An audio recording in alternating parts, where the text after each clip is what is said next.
It's a remarkable project, and you said that it was a privilege to be a part of preserving Elvis's legacy. Yeah, I mean, even the journey, I mean, the privilege was spending all that time in Memphis, having an office in Graceland, the film almost going away, finding the miracle of acting that is Austin Butler, the leadership of Tom Hanks, and then the film coming back together again, and then the film having to get older and younger audiences out, all these impossible things, and yet we did, and it's alive and breathing, and it's like a baby that you almost lost but somehow has come through.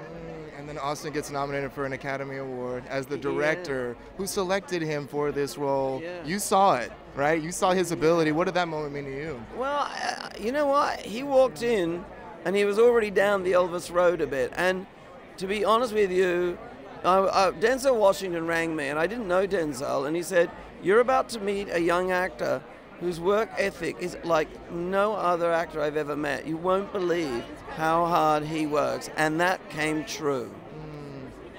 And of course, the bittersweet news of Lisa Marie. Yeah. What do you think she'd say about all this?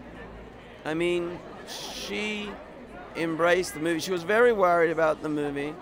And when she saw it, she embraced it so deeply. She made us all family. And right now, it's so raw and recent.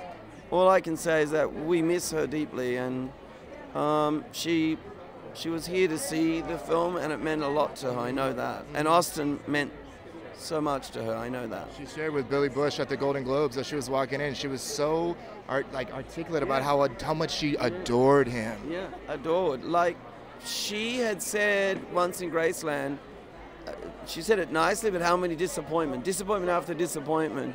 And I think she just felt that her father, through the film, had been put back in his rightful place in culture and in the hearts of America and the world, really.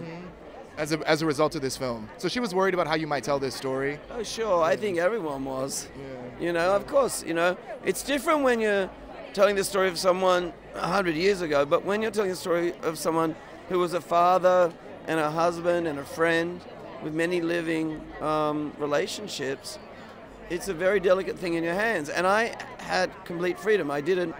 No one told me what to do.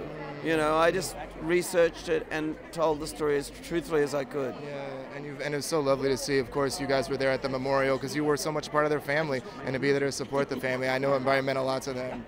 It meant a lot to us, actually. It was a really, it was deeply moving, and it was incredibly beautiful as well. There was so much love and sadness.